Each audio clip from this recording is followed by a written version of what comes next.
Hello learners, this side is Hiren Singh Kushwaha और आज मैं आपके सामने वर्ब पार्ट 6 लेकर आने वाला हूं। और इस वर्ब में हम लोग वॉइस पढ़ने वाले हैं, यानी वर्ब का एक बहुत इंपॉर्टेंट सेक्शन है जिसको वॉइस कहा जाता है। ये लगभग नहीं सारे एग्जाम में आता ही आता है। केवल अगर मैं बैंक की एग्जाम की बात ना करूं तो उसमें ये सब नहीं पूछा जाता, लेकिन इन पर बेस्ड इनडायरेक्टली क्वेश्चंस आपको बैंक में भी मिल जाएंगे। डायरेक्टली नहीं मिलेंगे, जैसे एक्टिव टू पैसिव। ठीक है, तो चलिए फिर बिना समय को गवाए हुए शुरू करते हैं वर्ब पार्ट 6, जिसमें मैं वॉइस पढ़ाने वाला हूं। आइए देखिए, बड़ी सिंपल से शुरू करते हैं। वॉइस क्या होता है, कितने प्रकार का होता है, और जैसा मैंने कहा आप लोगों को कि ये सभी एग्जाम में क्वेश्चंस इसमें से पूछे जाते हैं। सभी यानी सभी। बैंक में भी इनडायरेक्टली वे में पूछेंगे, कभी भी आपको एक्टिव टू पैसिव कन्वर्ट करने के लिए नहीं कहा जाएगा। उसमें हो सकता है ऐसा हो कि सेंटेंस पैसिव वॉइस में गलत कन्वर्टेड फॉर्म में दिया हो और वो सेंटेंस एक्टिव वॉइस में बनना हो। बात समझिए, हो सकता है वो सेंटेंस एक्टिव वॉइस में गलत दिया हो, उसको पैसिव वॉइस में बनाना हो, तो आपको वहां कन्वर्जन नहीं पूछा जाएगा, लेकिन हो सकता है आपको वहां पर आपसे स्पॉटिंग एरर्स पूछे जाएं। ठीक है, लेकिन कई सारे एग्जाम्स में एक्टिव टू पैसिव और पैसिव टू एक्टिव कन्वर्ट करने के लिए आता है। ये बात आप लोग भी जानते हैं। तो चलो फिर वॉइस को देख लेते हैं, सीधे मुद्दे पे आते हैं। वॉइस कितने प्रकार के होते हैं? 2 प्रकार के होते हैं। एक एक्टिव वॉइस कहा जाता है, एक पैसिव वॉइस कहा जाता है। अब जैसे कोई पर्सन एक्टिव कब होता है, जैसे मैंने बोला राम बहुत एक्टिव है, इसका मतलब क्या है? इसका मतलब क्या है कि वो कोई भी काम करते समय आलस नहीं करता, वो हमेशा एक्टिव रहता है। उसके अंदर कोई बोर्डम नहीं रहती, डिमोटिवेशन नहीं रहता, और कुछ भी ऐसी फीलिंग नहीं आती कि चलो काम को टाल दो, है ना। तो उसके अंदर कोई टालने वाली हैबिट नहीं है, वो हमेशा एक्टिव है। अच्छा, एक्टिव का अपोजिट क्या होगा? पैसिव है। अगर एक ऐसा व्यक्ति जो आलसी है, लेजी है, अपने कामों को टालता है, तो उसको पैसिव पर्सन बोलते हैं। तो ये एक्टिव पर्सन और पैसिव पर्सन आप लोगों को समझ में आया। एक्टिव यानी सक्रिय और पैसिव यानी जो सक्रिय ना हो। लेकिन हम लोग यहां सेंटेंस पढ़ रहे हैं, सेंटेंस में पता होना चाहिए कि एक्टिव और पैसिव मतलब क्या है। तो सीधे मुद्दे पे आते हैं और बात करते हैं एक्टिव की। देखो, एक्टिव मतलब होता है जब भी सेंटेंस में सब्जेक्ट एक्टिव हो। सिंपल बात बोलूंगा, जब सेंटेंस में सब्जेक्ट एक्टिव होता है तब एक्टिव वॉइस यूज करते हैं। अच्छा, जब सेंटेंस में ऑब्जेक्ट एक्टिव होता है तो उसको पैसिव स्टेट में बोलते हैं। यानी कि एक्टिव वॉइस में सब्जेक्ट एक्टिव स्टेट में आ जाता है और पैसिव वॉइस में सब्जेक्ट पैसिव स्टेट में आ जाता है। मतलब सब्जेक्ट का इतना बड़ा रोल रहता नहीं है। बात समझिए, या तो ऐसा समझिए कि एक्टिव वॉइस की स्टार्टिंग हमेशा सब्जेक्ट से होती है और पैसिव वॉइस की स्टार्टिंग हमेशा ऑब्जेक्ट से होती है। ऐसे समझेंगे तो एग्जाम में ज्यादा मदद मिलेगी, क्योंकि अगर हमने देख लिया फलाना फलाना वाक्य एक्टिव वॉइस में चल रहा है, तो ये बात पक्की बात है कि उसकी शुरुआत सब्जेक्ट से ही होगी। फलाना फलाना वाक्य पैसिव वॉइस में चल रहा है तो पक्की बात है उसकी शुरुआत ऑब्जेक्ट से ही होगी। इस बात को दिमाग में रख लें। अच्छा, अभी मैं आपको और अंतर बताऊंगा। सवाल है कैसे पता लगेगा कोई भी वाक्य एक्टिव वॉइस में लिखा है या पैसिव वॉइस में लिखा है? इसके लिए वीडियो को एंड तक देखिए और तब तक आपको पूरी पिक्चर सामने आ जाएगी कि एक्टिव और पैसिव वॉइस किस तरह से रोल प्ले करते हैं। अच्छा, एक्टिव वॉइस में अगर मैं वर्ब की बात करूं तो वर्ब की जितनी भी फॉर्म्स हैं सारी यूज होती हैं। V1, V2, V3। वैसे तो 3 फॉर्म ही होती हैं, 4th और 5th कोई फॉर्म नहीं होती, पर फिर भी अगर मैं उसको वेरिएशन के फॉर्म में लिखूं तो V4 और V5, ये सारी की सारी वर्ब की फॉर्म यूज हो सकती है एक्टिव वॉइस में। जैसा टेंस वैसी वर्ब की फॉर्म। जैसे प्रेजेंट इंडेफिनिट में कौन सी वर्ब की फॉर्म आएंगी? V1, V5। प्रेजेंट कॉन्टिन्यूअस में कौन सी आएंगी? V4। प्रेजेंट परफेक्ट में कौन सी आएंगी? V3। पास्ट इंडेफिनिट में कौन सी आएंगी? V2। इसकी बात हमने पहले कर चुके थे कि टेंसेस में वर्ब का कितना बड़ा रोल रहता है। ठीक है। अच्छा, अगर मैं पैसिव वॉइस की बात करूं दोस्तों, तो पैसिव वॉइस में केवल और केवल पास्ट पार्टिसिपल यानी कि वर्ब की 3rd फॉर्म का ही यूज किया जाता है। किन्हीं किन्हीं बुक्स में इसको पास्ट पार्टिसिपल नाम दिया गया है। पास्ट पार्टिसिपल यहां लिख देता हूं।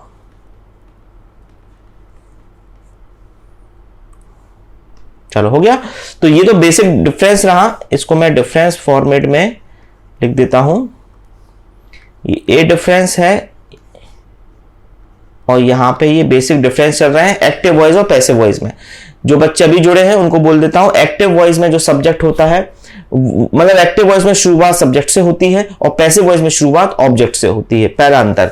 दूसरा अंतर, एक्टिव वॉइस में वर्ब की सारी फॉर्म्स यूज हो सकती हैं अकॉर्डिंग टू टेंसेस, लेकिन पैसिव वॉइस में वर्ब की थर्ड फॉर्म का ही प्रयोग किया जाता है। ठीक है, ओके ये तो बेसिक बातें रही, लेकिन एक कुछ मिसकंसेप्शन है बच्चों के माइंड में कि एक्टिव वॉइस में बाय का यूज नहीं होता, पैसिव वॉइस में बाय का प्रयोग हमेशा होता है। तो ऐसा कोई मैंडेटरी नहीं है। बाय प्रपोजिशन हो जो होता है ना, कई बच्चे ऐसा सोचते हैं कि जहां बाय आ जाए ना वो पैसिव वॉइस में ही होगा, ऐसा बिल्कुल नहीं है। तो बाय जो होता है इसको हम प्रीपोजिशन बोलते हैं,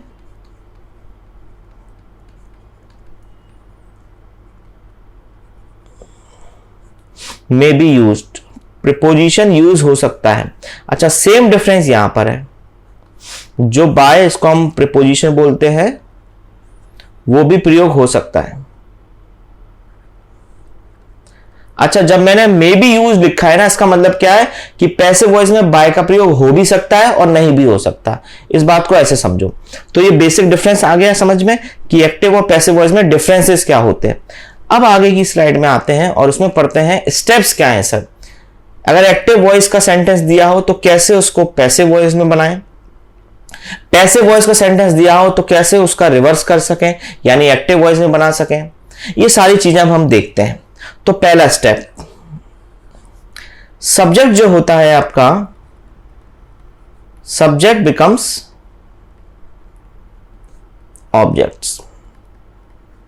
सब्जेक्ट जो होता है वो ऑब्जेक्ट का रूप ले लेता है, लेकिन इसमें एक चीज गौर करना। क्या सर? जब सब्जेक्ट ऑब्जेक्ट बन रहा होगा ना, जब भी सब्जेक्ट ऑब्जेक्ट बन रहा होगा ना, तो उसको बाय से जोड़ देना। डन? जब भी सब्जेक्ट ऑब्जेक्ट बन रहा होगा तो उसको बाय से जोड़ दिया जाएगा। जैसे एक एग्जांपल बोलूं मैं आपको, जैसे ही, जैसे शी, जैसे इट, जैसे दे, जैसे वी, जैसे यू, ये सब के सब सब्जेक्टिव केस में लिखे हैं। मैंने पूछा इनका ऑब्जेक्टिव केस क्या है, तो ही का ऑब्जेक्ट हिम होगा, शी का ऑब्जेक्ट हर होगा, इट का सेम रहता है, सेम यानी इट सब्जेक्ट है, इट भी ऑब्जेक्ट होगा, दे का ऑब्जेक्ट देम रहता है, वी का ऑब्जेक्ट अस होता है, यू का ऑब्जेक्ट यू होता है। ठीक है, यानी कि केवल दो ऐसे प्रोनाउन, दो ऐसे सर्वनाम जैसे इट और यू, इनका आप देख रहे हैं सब्जेक्ट ऑब्जेक्ट सेम है। ठीक बात? अच्छा, एक बात ध्यान रखना, जब सब्जेक्ट ऑब्जेक्ट बन रहे होंगे ना तो वो बाय से जोड़ दिए जाएंगे, बाय से जोड़ दिए जाएंगे, बाय से जोड़ दिए जाएंगे, बाय से जोड़ दिए जाएंगे। इस हिसाब से हमें याद रखना है। तो यही मैंने स्टेप लिखा है, सब्जेक्ट जो होता है एक्टिव का वो पैसिव बनाते समय ऑब्जेक्ट का रूप ले लेता है और बाय से जोड़ दिया जाता है। बाय क्या है? प्रीपोजिशन है। दूसरा स्टेप, इसका वाइस वर्सा अपोजिट है, ऑब्जेक्ट बिकम्स सब्जेक्ट। ठीक है, ऑब्जेक्ट जो होते हैं वो सब्जेक्ट बन जाते हैं। ये बेसिक दो स्टेप हो गए कि सब्जेक्ट बिकम्स ऑब्जेक्ट और ऑब्जेक्ट बिकम सब्जेक्ट। अच्छा, लेकिन अब बाय का प्रयोग नहीं होता, ध्यान रहेगा। जब ऑब्जेक्ट सब्जेक्ट बन रहे होंगे तो बाय का प्रयोग नहीं होगा। अच्छा, एक बात और गौर करना, हमें मालूम है ये जो हु होता है सेंटेंस में, ये सब्जेक्ट का काम करता है। ये मैंने पहले ही बताया था कि हु जो सब्जेक्ट का पता लगाना होता है अगर सेंटेंस में, तो हु और व्हाट पूछा करो। यानी हु और व्हाट जो होते हैं वो सब्जेक्ट को रिलेट करने का काम करते हैं। तो अगर एक्टिव वॉइस में हु आ रहा होगा तो पैसिव वॉइस में सब्जेक्ट ऑब्जेक्ट बन जाता है। हु का ऑब्जेक्ट क्या है? हुम। ठीक है ना, हु का ऑब्जेक्ट क्या है? हुम। तो हु कन्वर्ट हो जाएगा हुम में। लेकिन जब सब्जेक्ट ऑब्जेक्ट बनता है तो बाय से जुड़ जाता है तो वो बाय हुम आ जाएगा। यानी अगर एक्टिव वॉइस में शुरुआत WH वर्ड हु से हो रही हो तो पैसिव बनाते समय वही हु कन्वर्ट हो जाएगा बाय हुम में। ठीक है, अच्छा, लेकिन अगर हुम आ रहा हो तो, ऑब्जेक्ट आ रहा हो तो हमने पढ़ा है ऑब्जेक्ट सब्जेक्ट बन जाता है। ये जो ऑब्जेक्ट होगा वो दोबारा कन्वर्ट होके हु में आ जाएगा। लेकिन अब मेरा सवाल है, क्या अब बाय हु आएगा?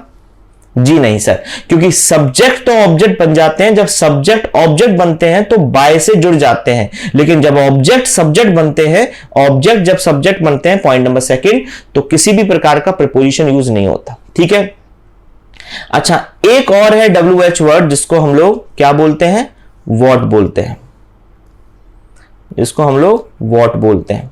अच्छा वॉट जो होता है वो दोनों प्रकार से काम करता है, सब्जेक्ट भी और ऑब्जेक्ट भी। तो अगर मान लो वॉट जो है वो सब्जेक्ट है, अगर मान लो वॉट सब्जेक्ट है तो पैसे बनाते समय वॉट का ऑब्जेक्ट वॉट ही होगा, तो ये वॉट लिख दिया और प्रीपोजिशन बाय से जुड़ जाएगा तो बाय वॉट हो जाएगा। लेकिन अगर मान लो वॉट ऑब्जेक्ट है तो ऑब्जेक्ट सब्जेक्ट में बन जाएगा, वॉट आ जाएगा सीधा सीधा, बस इसमें बाय नहीं आएगा। तो ये बेसिक बातें ध्यान रहेंगी, सब्जेक्ट बिकम्स ऑब्जेक्ट और ऑब्जेक्ट बिकम सब्जेक्ट। ठीक है, ये तो 2 पॉइंट हो गए। तीसरा पॉइंट, जब भी एक्टिव का पैसिव बना रहे होंगे तब आपको याद रखना है कुछ चीजें गलती से भी चेंज मत करना। क्या है वो चीजें सर, मैं स्पष्ट तौर पे लिख देता हूं, do not change the structure of the sentence,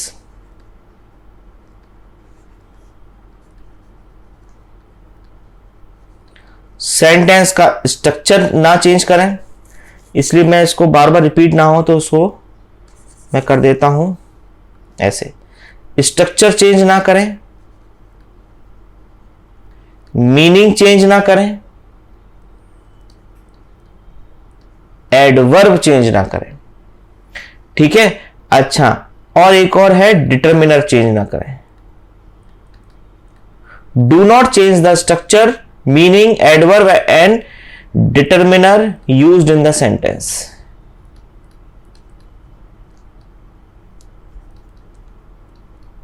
अब इस बात को ऐसे समझें वन बाय वन। स्ट्रक्चर क्या होता है? स्ट्रक्चर होता है सेंटेंस का कोई भी ढांचा, कंस्ट्रक्शन ऑफ द सेंटेंस। जैसे अफर्मेटिव वाक्य है, अफर्मेटिव का स्ट्रक्चर क्या होता है?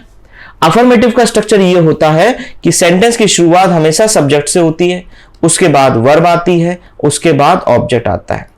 इसको कहते हैं हम लोग अफर्मेटिव सेंटेंस। अफर्मेटिव यानी सकारात्मक वाक्य। तो अगर एक्टिव वॉइस का ढांचा ये है ना, तो पैसिव वॉइस का ढांचा यही होगा।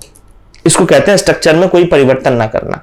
मान लो अगर सेंटेंस नकारात्मक हुआ तो स्ट्रक्चर चेंज हो जाएगा, subject plus helping verb plus not plus main verb plus object.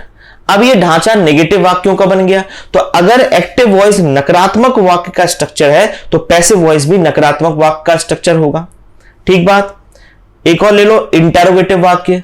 Interrogative वाक्य में क्या होता है, हेल्पिंग वर्ब पहले आती है सब्जेक्ट के।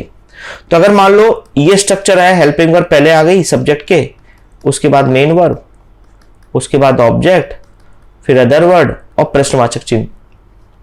अगर एक्टिव वॉइस का ढांचा ये है ना, हेल्पिंग वर्ब पहले आ रही है, फिर सब्जेक्ट आ रहा है, फिर मेन वर्ब आ रही है, फिर ऑब्जेक्ट आ रहा है, फिर अदर वर्ड आ रहा है, तो सेम यही ढांचा पैसिव वॉइस में बनाने में यूज किया जाएगा। यानी स्ट्रक्चर में कोई परिवर्तन नहीं करते।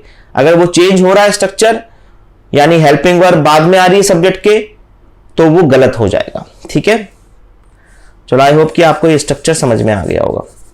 अच्छा, मीनिंग मतलब जो meaning active voice sentence convey कर रहा है ना, सेम वही मीनिंग पैसिव वॉइस सेंटेंस करना चाहिए। मीनिंग में कोई फेरबदल नहीं होना चाहिए, मीनिंग में कोई चेंज नहीं होना चाहिए। जैसे अगर यहां सीता मंदिर जा रही है ना, तो पैसिव वॉइस में भी सीता मंदिर जानी चाहिए, कहीं विदेश नहीं, कहीं दिल्ली नहीं। ठीक है ना, तो मीनिंग में कोई परिवर्तन नहीं करना है एक्टिव टू पैसिव कन्वर्जन में।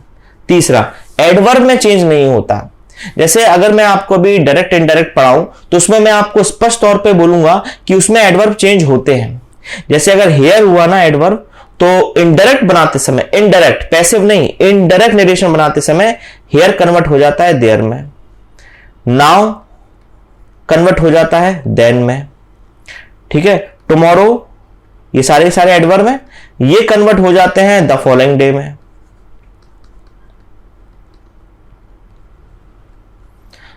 यस्टरडे कन्वर्ट हो जाता है द प्रीवियस डे में। बात आ रही है समझ में? तो ये सबके सब एडवर्ब होते हैं, हेयर, नाउ, टुमारो और भी कई सारे हैं। तो ये चेंज हो जाते हैं लेकिन नरेशन में, वॉइस में नहीं, पैसिव वॉइस बनाते समय नहीं। चलो आई होप आपको ये समझ में आ गया होगा। अच्छा तो ये हो गया, मीनिंग में आ गया, एडवर्ब में चेंज नहीं करते।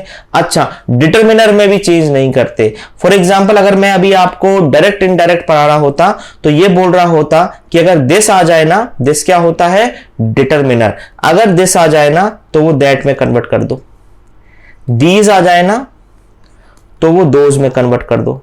लेकिन ये कन्वर्जन डायरेक्ट इनडायरेक्ट में अलाउ है, ये conversion active to passive allow नहीं है, तो डिटरमिनर में भी चेंज नहीं होता। आई होप कि आपको ये सब समझ में आ गया हो।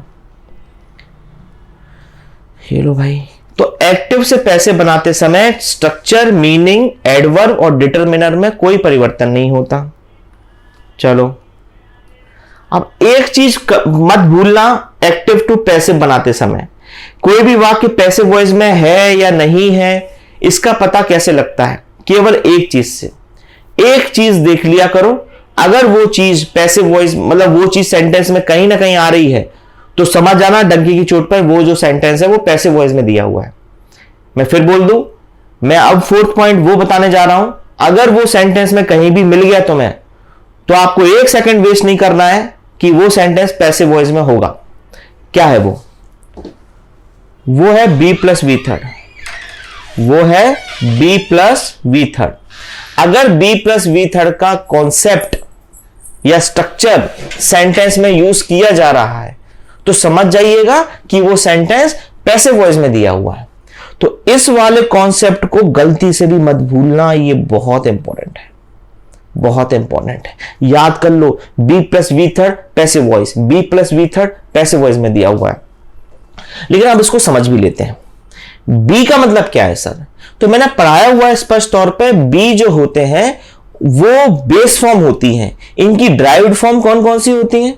तो जरा ये सुन लो, बी की बी बेस फॉर्म है तो इनकी ड्राइव्ड फॉर्म होगी इज, एक मिनट, हां, इज, आर, एम। तो बी अगर बेस फॉर्म है तो इज, आर, एम उसकी ड्राइव्ड फॉर्म हो गई, ठीक है। फिर है, हमने लिखा है यहां वॉज और वर, ये भी उसकी ड्राइव्ड फॉर्म हो गई। फिर हमने लिखा है यहां बीन, फिर हमने यहां पे थोड़ी सी जगह कम हो रही है तो मैं लिख देता हूं यहां पर, बीन हो गया, बी, बीन, ये भी बेस फॉर्म है, ड्राइव्ड फॉर्म है सॉरी, और बी। तो बी की ड्राइव्ड फॉर्म कौन कौन सी है? Is, are, am, was, were, been, being और बी। लेकिन एक सवाल है, बच्चा पूछ सकता है सर अब इतनी सारी फॉर्म है, is, are, am, was, were, been, being, be, अब हमें पता कैसे चलेगा कि बी की कौन सी फॉर्म यूज करनी है? ये भी तो है फंडा। तो सुनो जरा, इसका सिलेक्शन होता है टेंस के अकॉर्डिंग। कैसे होता है? टेंस के अकॉर्डिंग। मान लो अगर एक्टिव वॉइस आपका, मान लो अगर एक्टिव वॉइस आपका प्रेजेंट इंडेफिनिट में चल रहा हो, अगर एक्टिव वॉइस आपका प्रेजेंट इंडेफिनिट में चल रहा हो तो पैसिव वॉइस बनाते समय बी की जो फॉर्म होगी वो इज, आर, एम में कन्वर्ट हो जाएंगी। बात समझ में आ रही है? अच्छा इसको समझो जरा ऐसे और अच्छे से, जैसे जरा यहां देखिएगा, मैंने बोला रवि प्लेस फुटबॉल, ये एक सेंटेंस बोला और मैंने पूछा बताओ कौन से टेंस में लिखा है। तो बच्चा हाल देखेगा, सर ने पढ़ाया है टेंस का पता वर्ब से लगता है, रवि और फुटबॉल से टेंस का पता नहीं लगेगा, वर्ब से लगता है। तो ये रही वर्ब, प्लेस वर्ब की फिफ्थ फॉर्म है, वर्ब की फिफ्थ फॉर्म है तो बट ऑब्वियस ही बात है प्रेजेंट इंडेफिनिट में है। अच्छा मेरा एक सवाल है, पता कैसे चला कि ये सेंटेंस एक्टिव वॉइस में लिखा है? हाँ, कैसे ये सेंटेंस पैसिव वॉइस में नहीं लिखा? सर पैसिव वॉइस में होने के लिए सबसे बड़ी जड़ी बूटी जो आपने बताई है, वो रामबाण जो बताया है, वो ये बताया है कि बी प्लस वी थर्ड का कॉन्सेप्ट होना चाहिए। तो क्या यह बी प्लस वी थर्ड है? पहली बात तो वी थर्ड ही नहीं है, प्लेस वी5 आ रही है। अगर वी थर्ड होती भी तो क्या बी की फॉर्म के साथ में है? सर नहीं है। तो ये एक्टिव वॉइस में है। अच्छा, अब इसका बनेगा पैसिव वॉइस। क्या कॉन्सेप्ट बताया था? रवि क्या है हमारा? सब्जेक्ट है। फुटबॉल क्या है हमारा? ऑब्जेक्ट है। रवि सब्जेक्ट इसलिए क्योंकि हु का आंसर है। फुटबॉल ऑब्जेक्ट है क्योंकि व्हाट का आंसर है। मेन वर्ब से पूछे गए व्हाट का आंसर ऑब्जेक्ट होता है। इनके बारे में बात हो गई है। तो देखो, ऑब्जेक्ट सब्जेक्ट बनता है तो फुटबॉल लिख दो यहां पे, ठीक है। अच्छा, रवि सब्जेक्ट है, रवि नाउन है, रवि नाउन है। अच्छा, नाउन का सब्जेक्ट, जैसे रवि नाउन है ना, रवि सब्जेक्ट है ना, तो रवि ही उसका ऑब्जेक्ट हो जाएगा। मतलब नाउन का सब्जेक्ट और नाउन का ऑब्जेक्ट सेम होते हैं, कोई चेंजेस नहीं आते उसमें, ठीक है। चलो फिर, तो देखो, ऑब्जेक्ट सब्जेक्ट बन गया, फुटबॉल था वो यहां सब्जेक्ट फुटबॉल ही रहेगा। रवि सब्जेक्ट था, वहां के ऑब्जेक्ट बन जाएगा, रवि आ गया। लेकिन अभी पढ़ाया था मैंने कि सब्जेक्ट जब ऑब्जेक्ट बनते हैं, देखो पॉइंट नंबर फर्स्ट, सब्जेक्ट जब ऑब्जेक्ट बनते हैं तो बाय से जोड़ दिए जाते हैं, तो यहां पे बाय लिख दिया। पर क्या बन गया पैसिव वॉइस? अभी नहीं बना सर। अच्छा, ये प्लेस वर्ब की फिफ्थ फॉर्म है। पैसिव वॉइस बनाते समय वी की थर्ड फॉर्म यूज होती है, तो प्ले की थर्ड फॉर्म होगी, हमने प्लेड लिख दी। पर क्या ये बन गया पैसिव वॉइस? मतलब केवल वी थर्ड आने से क्या ये पैसिव वॉइस में बन गया क्या? नहीं। मैंने क्या पढ़ाया है? Be plus V third. Be plus V third जब दोनों मिलेंगे तब जाके पैसिव वॉइस बनेगा। बी की फॉर्म तो इसमें है नहीं, इज नहीं है, आर नहीं है, एम नहीं है, बीन नहीं है, बींग नहीं है, बी नहीं है, कुछ तो दो। तो इसका सिलेक्शन होगा टेंस के अकॉर्डिंग। कौन सा टेंस चल रहा है? Present definite. पीछे आ जाओ, मैंने क्या पढ़ाया? प्रेजेंट डेफिनेट में बी की कौन सी फॉर्म आती है? इज, आर, एम में से कोई एक। अब तुम्हें पता होना चाहिए इज, आर, एम में से क्या आएगा। ये क्या है? फुटबॉल। फुटबॉल एक वचन है, एक वचन है तो इज आने दो, सेंटेंस सही हो गया। मतलब सेंटेंस पैसिव वॉइस में आ गया। Football is played by Ravi. बात आ रही है समझ में? अच्छा, एक सेंटेंस और देखो जरा, एक्टिव वॉइस में दे रहा हूं। Ravi has played football.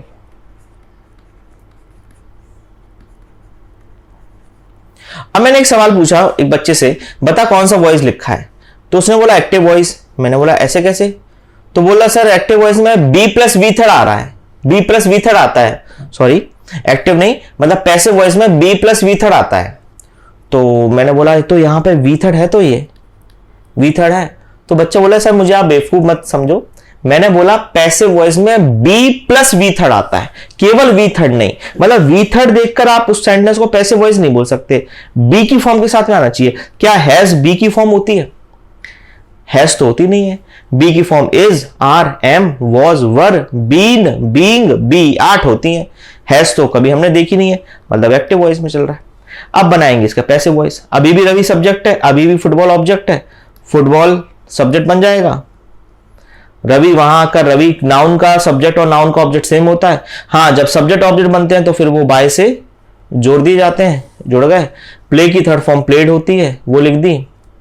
और मैंने क्या पढ़ाया है कि एक्टिव का जब पैसिव बनाते हैं तो टेंस में कोई फेरबदल नहीं करते, टेंस जैसा है वैसा ही रहेगा, ठीक है ना। इसमें मैंने नहीं बताया क्या? हाँ चलो, ये भी जरा देख लो, यहां पे भी एक लाइन जोड़ दो कि टेंसेस में कोई फेरबदल नहीं होते, परिवर्तन नहीं होता। वही बात हो गया, वो मीनिंग की बात थी। तो एक्टिव से पैसे बनाते समय स्ट्रक्चर, टेंसेस, मीनिंग, एडवर्ब और डिटर्मिनर में कोई परिवर्तन नहीं होता, it will remain as same, ठीक है। चलो, तो यहां ये प्रेजेंट परफेक्ट का टेंस चल रहा है, तो पैसिव वॉइस भी प्रेजेंट परफेक्ट का ही होगा। प्रेजेंट परफेक्ट में हेल्पिंग वर्ब कौन सी आती है? हैज और हैव। फुटबॉल दिया है तो हैज आ जाएगा। पर मेरा सवाल है, क्या ये पैसिव वॉइस में हो गया? क्या ये पैसिव वॉइस में हो गया? सर नहीं हो गया।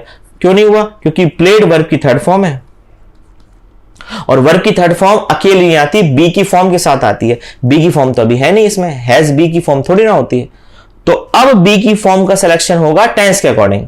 अब बी की फॉर्म का सिलेक्शन होगा टेंस के अकॉर्डिंग। टेंस क्या है यहां पर? Present perfect. तो अब जरा सुनो, बी की form is, are, am select करते हैं प्रेजेंट इंडेफिनिट के अकॉर्डिंग। बी की फॉर्म वॉज, वर करते हैं पास्ट इंडेफिनिट के अकॉर्डिंग। बी की फॉर्म बीन सिलेक्ट करते हैं परफेक्ट स्टेट का कोई टेंस चल रहा हो। ठीक है ना। परफेक्ट का कुछ भी चल रहा हो, चाहे प्रेजेंट परफेक्ट चल रहा हो, चाहे पास्ट परफेक्ट का टेंस चल रहा हो, चाहे फ्यूचर परफेक्ट का टेंस चल रहा हो। बीइंग का सिलेक्शन करते हैं कॉन्टिन्यूअस के टेंस के अकॉर्डिंग, ठीक है ना, कॉन्टिन्यूअस के टेंस के अकॉर्डिंग। मतलब चाहे प्रेजेंट कॉन्टिन्यूअस चल रहा हो, पास्ट कॉन्टिन्यूअस चल रहा हो, या फ्यूचर कॉन्टिन्यूअस चल रहा हो, अगर कॉन्टिन्यूअस का कोई भी टेंस एक्टिव वॉइस में चल रहा है तो पैसिव वॉइस बनाते समय बी की फॉर्म बीइंग का प्रयोग किया जाता है। अच्छा, बी जरा ले लो। अगर मॉडल्स चल रहे हो ना, मॉडल्स यानी can, could, may, might, shall, should, अगर ये सब चल रहे हो ना तो समझ जाना बी की फॉर्म बी का प्रयोग होगा। कौन सा टेंस चल रहा है दोस्तों? ये रवि हैज प्लेड। हैज के साथ वर्ब की थर्ड फॉर्म कब आती है?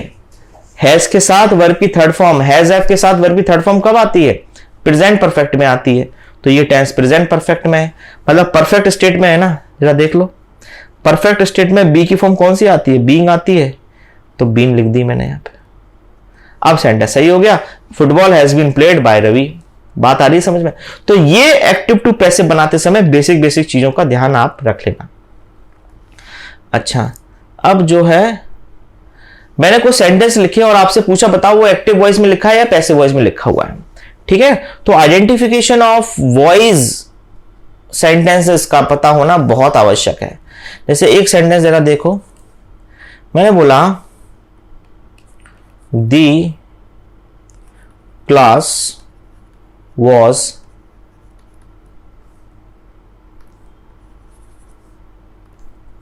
the class was taken by Ravi, ठीक है। और दूसरा रवि हैज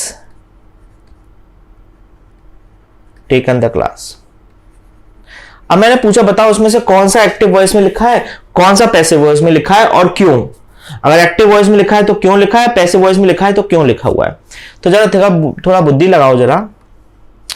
ये टेकन वर्ब की थर्ड फॉर्म है, टेकन वर्ब की थर्ड फॉर्म है, दोनों ही वर्ब की थर्ड फॉर्म आ रही है, दोनों ही सेंटेंस में टेकन वर्ब की थर्ड फॉर्म है। केवल वर्ब की थर्ड फॉर्म देखकर पैसिव वॉइस तो बोल नहीं सकते ना कि केवल वर्ब की थर्ड फॉर्म आ रही है तो फलाना फलाना वाक्य पैसिव वॉइस में है, ऐसा तो नहीं है। अगर वो वर्ब की थर्ड फॉर्म बी की फॉर्म के साथ आ रही हो, is, are, am, was, were, being और बी के साथ आ रही हो, तो समझ जाइएगा कि वो वाक्य पैसिव वॉइस में है। क्या ये वॉज बी की फॉर्म होती है? सर होती है। तो ये बी की फॉर्म के साथ आ रही है। अगर ये बी की फॉर्म के साथ आ रही है तो ये कौन सा वॉइस का वाक्य है दोस्तों? Passive voice. अच्छा, क्या ये हैज बी की फॉर्म होती है?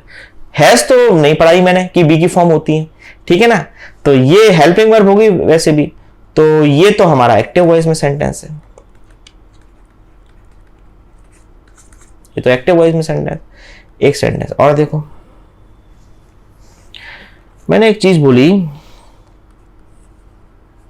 Rajesh will be happy after hearing this. Rajesh इस चीज को सुनकर बहुत खुश होगा, ठीक है। एक सेंटेंस मैंने ये लिखा। दूसरा लिखा, Rajesh will be invited in the party. और मैंने बोला बताओ कौन सा वॉइस क्या लिखा हुआ है, कौन सा सेंटेंस एक्टिव वॉइस में लिखा है, कौन सा पैसिव वॉइस में लिखा है। तो जरा देखना, क्या ऐसा आवश्यक है क्या पैसिव वॉइस में बी आए या बी की फॉर्म आए, वो ठीक है, पर V third, be plus V third का कॉम्बो आना चाहिए। अब अगर आपको ये बात समझ में आ गई हो तो देखो जरा, विल हमारी हेल्पिंग वर्ब है और मॉडल नहीं होते, will, shall, can, could, may, might, ऐसे करके मॉडल के साथ हमेशा बेस फॉर्म आती है। अच्छा, बी बेस फॉर्म ही होती है, बी बेस फॉर्म होती है, ये सही हो गया। और बी अगर आपको याद हो, मैंने वर्ब लेक्चर फिफ्थ तो ये है, फिफ्थ में या फोर्थ में मैंने ये बात डिस्कस की थी कि बी जो होती है वो लिंकिंग वर्ब होती है। लिंकिंग वर्ब के बाद नाउन आ सकते हैं, प्रोनाउन आ सकते हैं और एडजेक्टिव आ सकते हैं। ये देखो एडजेक्टिव आ रहा है, बी की फॉर्म लिंकिंग वर्ब होती है, ये रही एडजेक्टिव।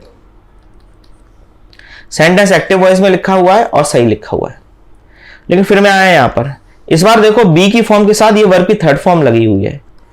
इनवाइटेड थर्ड फॉर्म नहीं होती, इसकी बेस फॉर्म क्या होती है? इनवाइटेड की बेस फॉर्म क्या होती है? इनवाइट होती है। सेकंड फॉर्म इनवाइटेड होती है, थर्ड फॉर्म भी इनवाइटेड होती है। तो इस बार बी की फॉर्म के साथ थर्ड फॉर्म आ रही है। अच्छा, बी की फॉर्म के साथ थर्ड फॉर्म आ रही है तो पैसिव वॉइस में लिखा हुआ सेंटेंस। बी की फॉर्म के साथ थर्ड फॉर्म आ रही है तो पैसिव वॉइस में लिखा हुआ सेंटेंस। ठीक है, चलो अब मैंने यहां पे कुछ सेंटेंस आप लोग को दिए और बोला एक्टिव वॉइस में लिखा हुआ है उसको पैसिव वॉइस में कन्वर्ट कीजिए। तो देखिए पहले हम जरा सेंटेंस का फॉर्मेशन देख लेते हैं। ही, हु का आंसर है तो सब्जेक्ट है। हेल्प्ड वर्ब की सेकंड फॉर्म है।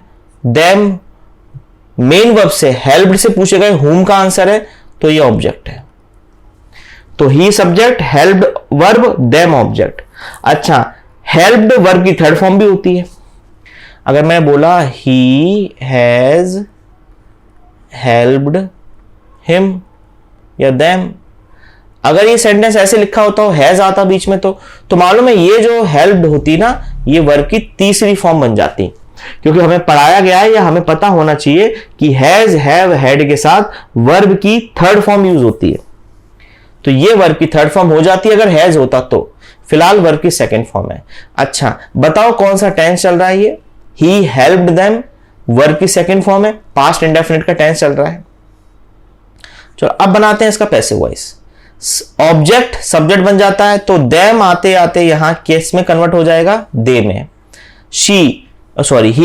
ही आते आते किस में कन्वर्ट हो जाएगा? हिम में। अच्छा ये भी पढ़ाया, जब सब्जेक्ट ऑब्जेक्ट बनता है तो बाय से जोड़ दिया जाता है, बाय से जोड़ दिया। अच्छा पैसिव वॉइस में, ये एक्टिव वॉइस में दिया है ना, ये सेंटेंस एक्टिव वॉइस में दिया है ना, हमें पैसिव वॉइस में बनाना है। अच्छा पैसिव वॉइस में वर्ब की हमेशा तीसरी फॉर्म का यूज करते हैं। अभी पढ़ा हेल्प की थर्ड फॉर्म का जो रूप होता है वो भी हेल्प्ड होता है, हेल्प्ड यूज कर लिया। कौन सा टेंस चल रहा? पर अभी ये वर्ब की थर्ड फॉर्म आई है, पर वर्ब की थर्ड फॉर्म पैसिव वॉइस में अकेले नहीं आ सकती, उसके साथ बी की फॉर्म आएगी। तो ये बी की फॉर्म कहां है? अब इसमें कहीं तो है नहीं। तो बी की फॉर्म आती है टेंस के अकॉर्डिंग। कौन सा टेंस चल रहा है? Past indefinite. पीछे जाओ जरा, बताओ मुझे पास्ट इंडेफिनिट में बी की कौन सी फॉर्म यूज आती है? देख लो जरा, पास्ट इंडेफिनिट में बी की फॉर्म वॉज वर्ब में से कोई एक आती है। यानी अब तुम्हें दे के साथ या तो वॉज लिखना होगा या तो वर लिखना होगा। दे ठहरा बहुवचन, बहुवचन ठहरा तो बहुवचन सब्जेक्ट के साथ बहुवचन एग्रीमेंट करो, वर आने दो। अब सेंटेंस सही हो गया, दे वर हेल्प्ड बाय हिम। आई समझ में? ऐसे अब जरा यहां आ जाओ। दे हु का आंसर है, सब्जेक्ट है। हैव हेल्पिंग वर्ब है, हेल्पिंग वर्ब का काम होता है मेन वर्ब की मदद करना, ये वर्ब की थर्ड फॉर्म है। और हर आपका ऑब्जेक्ट है। जब सारी चीजें आपके सामने हैं तो अब इसका पैसिव वॉइस बनाने में कोई प्रॉब्लम नहीं आएगी। हर ऑब्जेक्ट है, सब्जेक्ट बनने दो, शी लिख दिया। दे सब्जेक्ट है, ऑब्जेक्ट बनने दो, देम लिख दिया। जब दे का देम लिखूंगा यानी जब सब्जेक्ट को ऑब्जेक्ट बनाऊंगा तो बाय यूज कर लूंगा। पैसिव वॉइस में वर्ब की थर्ड फॉर्म आती है तो इन्फॉर्म्ड लिख दिया। मैंने क्या पढ़ाया है? जब एक्टिव से पैसिव बनाएंगे तो टेंस में कोई फेरबदल नहीं चाहिए, कोई चेंजेस नहीं चाहिए। अगर एक्टिव वॉइस जैसे आप देख पा रहे हैं हैव के साथ वर्ब की थर्ड फॉर्म आती है, क्या लगता है हैव के साथ वर्ब की थर्ड फॉर्म किस टेंस में आती है? प्रेजेंट परफेक्ट में। तो पैसिव वॉइस बनाते समय भी प्रेजेंट परफेक्ट होना होगा, टेंस में कोई चेंजेस नहीं होंगे। तो प्रेजेंट परफेक्ट में हेल्पिंग वर्ब हैज और हैव में से कुछ एक आता है। शी सिंगुलर है तो हैज आएगा। पर मेरा सवाल है क्या ये पैसिव वॉइस हो गया? अभी नहीं हुआ। अभी इसलिए नहीं हुआ क्योंकि अभी केवल वर्ब की थर्ड फॉर्म ही आपने लिखी है, बी की फॉर्म मिस की है अभी आपने। तो बी की थर्ड फॉर्म मतलब बी की फॉर्म यूज नहीं की अभी आपने। बी की फॉर्म होती है is, are, am, was, were, been, being और बी, ये होती है। आपने इसमें से एक भी यूज नहीं की। प्रेजेंट परफेक्ट में पीछे जाओ जरा थोड़ा सा, मैंने क्या पढ़ा है? परफेक्ट स्टेट में बी की कौन सी फॉर्म आती है? बीन आती है। तो बीन आती है तो फिर लिखो शी हैज बीन इन्फॉर्म। जैसी बीन लिखोगे अब आ गया बी की फॉर्म के साथ। बी के साथ थर्ड फॉर्म नहीं बोला मैंने बोला है बी की फॉर्म के साथ वर्ब की थर्ड फॉर्म आती है और बी की फॉर्म बीन होती है, उसके साथ थर्ड फॉर्म यूज कर ली मैंने। अगला आ जाओ, mister Anil is teaching us. Mister Anil subject है, अस टीचिंग से पूछा गया, हुम का आंसर है। मिस्टर अनिल इज टीचिंग हुम, हस हमको, तो ये ऑब्जेक्ट हो गया। इज हेल्पिंग वर्ब बन गई और टीचिंग मेन वर्ब बन गई, V4 बन गई ना। अच्छा, मैंने पूछा बताओ ये mister Anil is teaching us कौन सा टेंस लिखा है, तो बच्चा बोलेगा टेंस का पता जो लगता है वो वर्ब को देखकर लगता है। वर्ब है या is teaching, is helping verb है, टीचिंग V4 है, V1 प्लस ING है। और V1 प्लस ING का जो फॉर्मेट होता है वो प्रेजेंट कॉन्टिन्यूअस में आता है, मतलब प्रेजेंट कॉन्टिन्यूअस का वाक्य चल रहा है। अब इसका बनाएंगे पैसिव वॉइस। जब पैसिव वॉइस बनाएंगे तो अस कन्वर्ट होके वी में आ जाएगा, और अनिल नाउन है, नाउन का सब्जेक्ट नाउन का ऑब्जेक्ट सेम होता है, तो मैंने यहां लिख दिया मिस्टर अनिल। अच्छा, सब्जेक्ट जब ऑब्जेक्ट बनते हैं तो फिर वो बाय से जुड़ जाते हैं, बाय से जुड़ गए। अच्छा, मैंने क्या बोला था, एक्टिव से पैसिव बनाते समय टेंस में कोई फेरबदल नहीं चाहिए, जो टेंस एक्टिव वॉइस का है वही टेंस पैसिव वॉइस का चाहिए। तो प्रेजेंट कॉन्टिन्यूअस है, प्रेजेंट कॉन्टिन्यूअस का ही हमें पैसिव वॉइस चाहिए। अच्छा, प्रेजेंट कॉन्टिन्यूअस में हेल्पिंग वर्ब कौन कौन सी आती हैं, इज, आर, एम। वी के साथ इज आएगा या आर आएगा, वी के साथ तो आर आएगा, वी आर। अच्छा, टीच की थर्ड फॉर्म टॉट लिख दिया, टॉट लिख दिया। पर क्या ये पैसिव वॉइस में हो गया भाई, क्या ये सेंटेंस, एक मिनट लाइट चली गई है तो शायद आवाज आ रही होगी, चलो ठीक है। तो पैसिव वॉइस में जो है वर्ब की थर्ड फॉर्म आती है, टीच की थर्ड फॉर्म यूज कर ली हमने टॉट, टीच की थर्ड फॉर्म यूज कर ली हमने टॉट। अच्छा, एक बात और है, क्या बी की फॉर्म कहां लिखी है सर आपने, अब वो बच्चा बोलेगा सर ये तो लिखी आर, आर टेंस में लिखा है, टेंस में, तो यहां पे प्रेजेंट कॉन्टिन्यूअस कॉन्टिन्यूअस स्टेट में बी की फॉर्म बीइंग आती है, मैंने नहीं पढ़ा यहां पे, देखो जरा, कॉन्टिन्यूअस स्टेट में बी की फॉर्म बीइंग आती है, तो यहां पर लिख दो बी। जैसे बीइंग लिखोगे सेंटेंस सही हो जाएगा, we are being taught by mister Anil, बन गया पैसिव वॉइस। अच्छा, एक्टिव से पैसिव बनाते समय एक चीज का ध्यान आप लोग और रखना, ये मैंने कितने पॉइंट लिखवाए थे, 4, 5 पॉइंट और जोड़ देना। 5th point, do not use do और डज, डू, डज और डिड इन पैसिव। पैसिव में मतलब पैसिव फॉर्म में बनाते समय डू, डज और डिड का प्रयोग नहीं होता, ठीक है, ये बात को आप समझ जाना। चलो, ये तो रहा एक्टिव पैसिव वॉइस का पार्ट 6। अब लेकर आऊंगा पार्ट 7, इसमें वर्ब में ही जो वॉइस पर ही रिलेट करेगा, मतलब वॉइस को ही मैं आगे बढ़ाऊंगा। और 6th हो गया है ये, 7th, 8th और 9th वर्ब के मैंने 8 से 10 पार्ट बनाए हुए हैं, इसमें हम लोग वर्ब भी पढ़ लेंगे और वॉइस भी पढ़ लेंगे, ठीक है। आशा करता हूं आपको आज की क्लास अच्छी लगी हो और समझ में आया हो। मिलता हूं मैं वर्ब के अगले पार्ट में। अपनी सेहत का ध्यान रखें। नमस्कार।